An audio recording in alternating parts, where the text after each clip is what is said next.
Now let's take a look at the bigger picture with Matthew Johnson, president and owner of Johnson Wealth and Income Management. Matthew, thanks so much for joining us today on this down day. Appreciate you being here.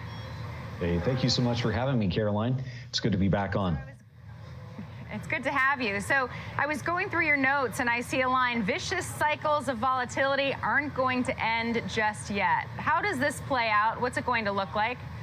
Yeah, we cannot ignore what the Federal Reserve is doing. The Federal Reserve has suggested that they're going to go ahead and they're going to temper the size of the rate hikes, but they're certainly not going to be taking and relinquishing this terminal rate. They're going to continue to raise the interest rates to help offset this inflation. And the reality is that as the Feds continue to raise interest rates, they are intentionally contracting the economy.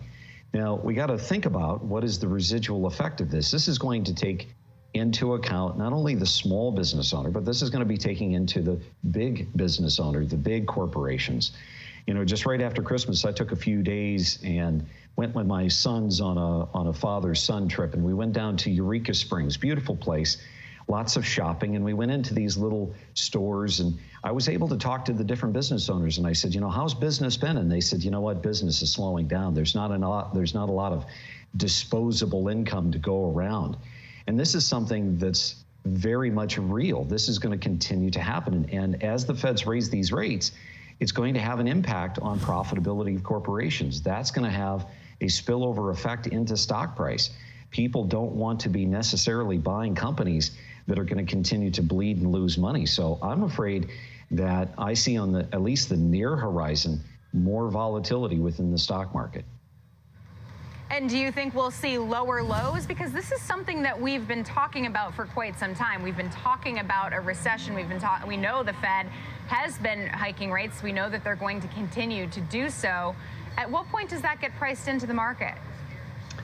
Well, I always get a little bit nervous, Caroline, when they say that things have been baked into the market or baked into the price, because here's the thing. You can look and do all the analysis that you want to a stock price, but the thing that oftentimes gets missed is the human effect. And when people get scared enough, when people get nervous enough, they start to withdraw money from the market. And this is going to continue to create one of those systemic, follow the herd mentalities. I think it's also interesting because I'm not hearing, especially Wall Street analysts talk about it, but we know that it's happening. When we think about what interest rates have done, they've gone up. And we know that right now, we've got the largest retiring sector of humanity in the United States right now. And we know that these people are really close to retirement, or they're in retirement. And guess what they're doing? They're looking at these interest rates that they're seeing in CDs, government bonds, individual preferreds and corporate bonds, even annuity contracts. And they're saying, you know what, why would I continue to risk my money in the stock market when I personally think that there may be a recession on the horizon? I'm going to take my money out of the market and I'm going to stick it in these things because I can make 4, 5, 6%. And so that's adding a little bit of the volatility on top of the already shrinking equity prices, I'm afraid, within the market. So what should investors be doing with their money right now? Are bonds a better place to be than stocks at this point? Well, Caroline, you asked the right guy because I'm into fixed income. And one of the things that I'm really preaching to my clients right now is that if they want money in equities, I really encourage them to be focusing on value stocks that pay dividends. Look for good free cash flowing companies that are value stocks that are paying a good solid dividend.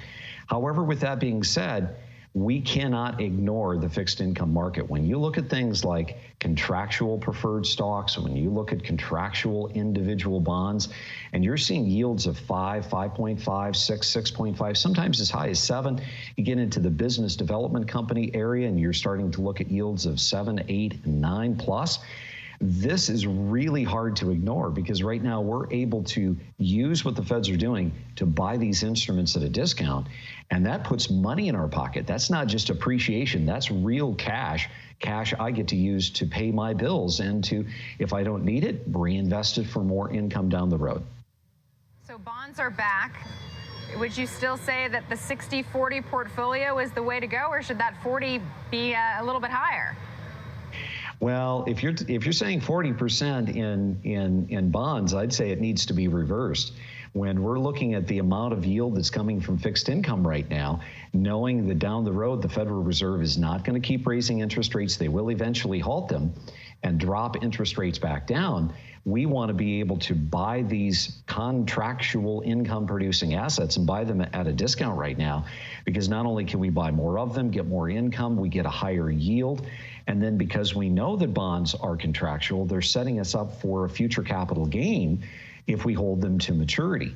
Now, that being said, some could also argue that with the market negativity being so abundant right now, if there's an overabundance of negativity, maybe now is the time to load up on good quality equities. And I'm not opposed to that. I just want to make certain that my clients that are close to retirement are safer rather than riskier.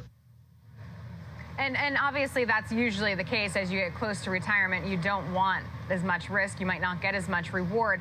But at what point would you say, okay, it's time to come in and start buying the dip, not necessarily just focusing on those income opportunities with dividend stocks, but they say buy when others are fearful. So at what point, or what do you need to see happen to be a bit more confident in adding risk?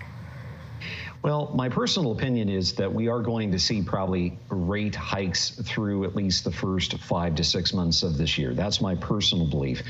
I also would like to think that the Federal Reserve is going to keep the terminal rate where it's at, and then they're not going to go even higher with the terminal rate. But if we're going to be taking advantage and we're going to be putting money towards equities, number one, we want to be buying. If we have some excess money, we want to be able to take advantage of the deals here, but I believe that we could easily see another 5% decline in this market. And if we get a recessionary fear that's more emotional based and is more of a knee-jerk sell-off, we just have to be able to make certain we've got some cash on the sidelines. So I wouldn't get too excited about the market, the equities market per se, until probably May or June. And that's when we're going to really be looking at, okay, who has survived this sell-off, this volatility, and who's really quality that we can pick up and put into our portfolio at this time.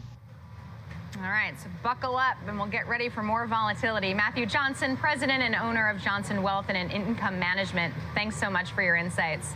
Thank you.